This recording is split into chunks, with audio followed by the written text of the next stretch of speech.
Hi everybody, I'm Jack and this is Raw Tropical Living. Thanks for joining me today. Well, I spent my first night back in the cabin last night and it was a really good night's sleep.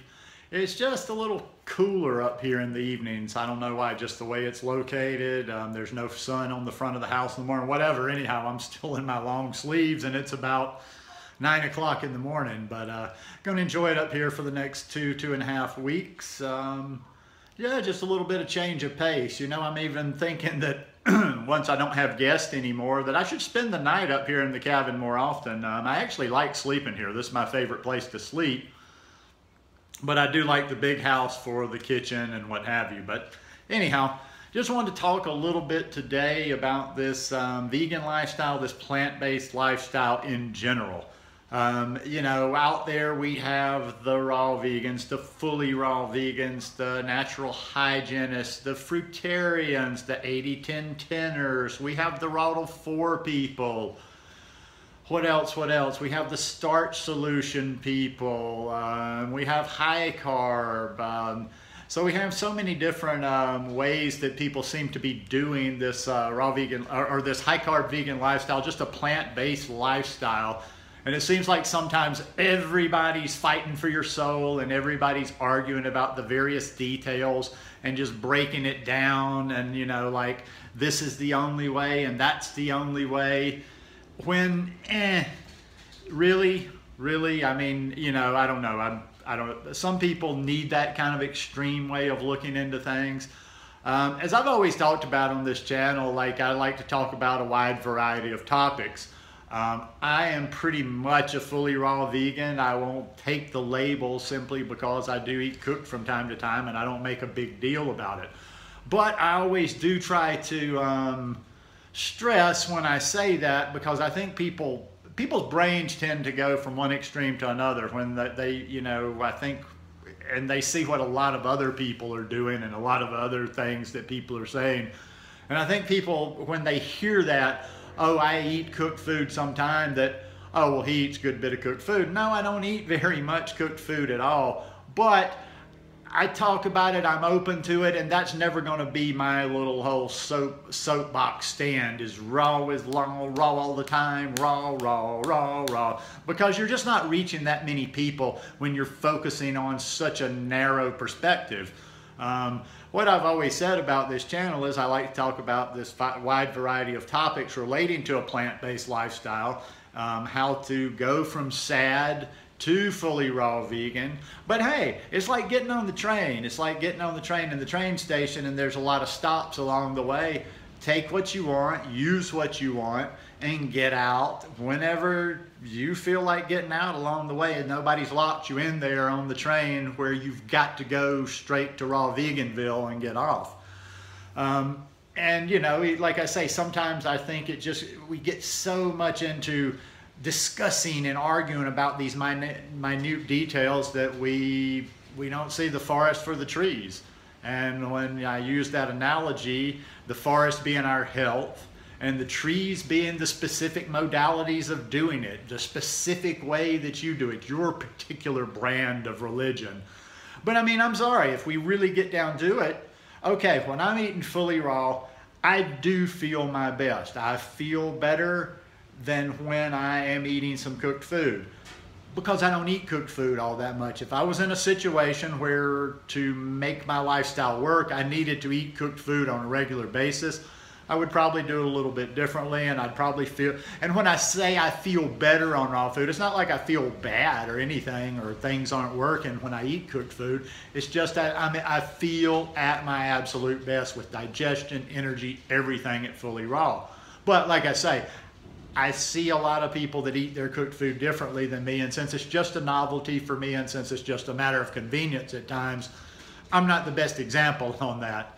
But honestly, when you're talking about, there's, you know, I didn't write them down, I'll remember the most I can. There's like 15 leading causes of death, and most of them, a good number of them, I might even want to say 13 out of the 15, the risk of them can be greatly reduced just by switching to a plant-based lifestyle. Now, when you add in, forget the raw versus cooked or whatever, but when you're talking about a high carb, plant-based lifestyle, and you're lowering the fats. You're staying within a lower range on the fats, and low, not ridiculously low, 10 to 15%.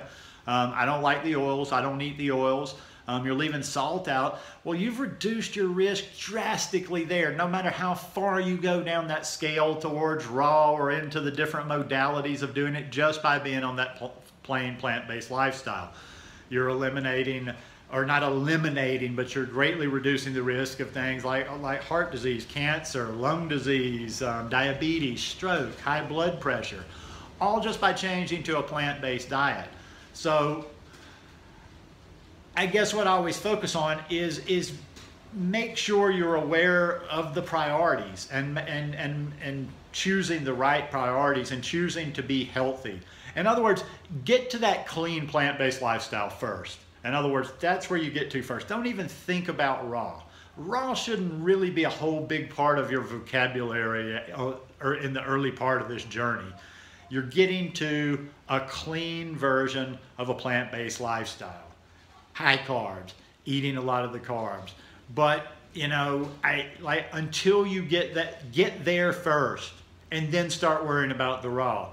Get to a clean version of a plant-based lifestyle first, and then start worrying about how raw you are, and then you can start looking into the details. But at least get yourself up to a point where you're consistently on that plant-based lifestyle. Instead of going straight for a higher version of raw than you're probably ready for, floundering around and getting so freaked out that you flip back and eat animal products, or you eat things that are really bad for you, instead of just plugging along on that plant-based lifestyle, which is giving you probably just I don't know how much more the raw gives you. I guess what I'm trying to say here is, I would say just coming to that clean plant-based lifestyle is probably 80% or higher, maybe even higher than that, as far as it's counting towards the health. As we get more raw, as we get more into, honing our diet, getting more into the details, yes, we increase other things. The skin will get better. We do get more energy, but, just for cleaning out those arteries, efficient digestion, lowering your blood sugar.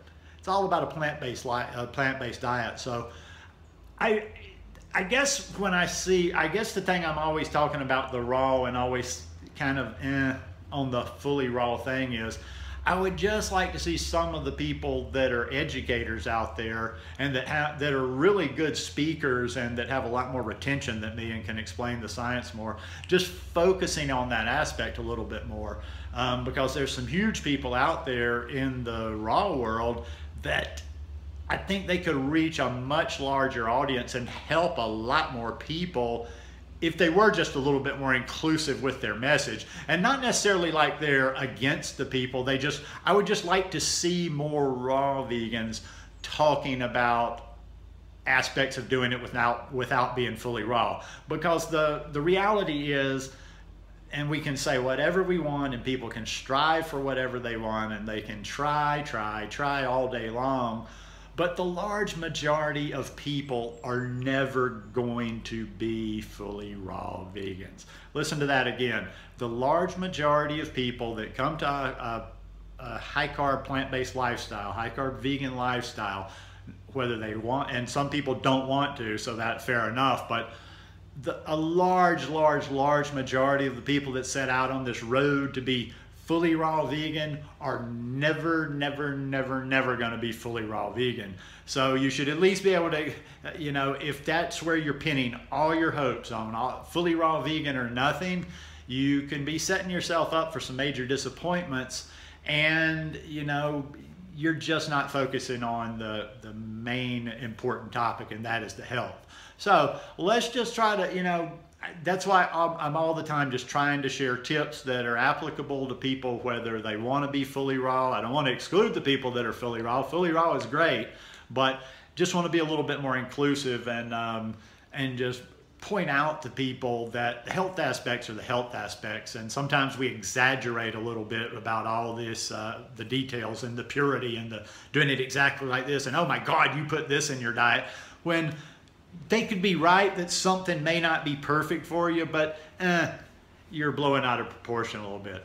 Anyhow, just a few thoughts to start the week. Hope you guys like this one. If you like it, give me a thumbs up. Hope you'll subscribe, and I hope your week's off to a great start. Love you guys. Peace.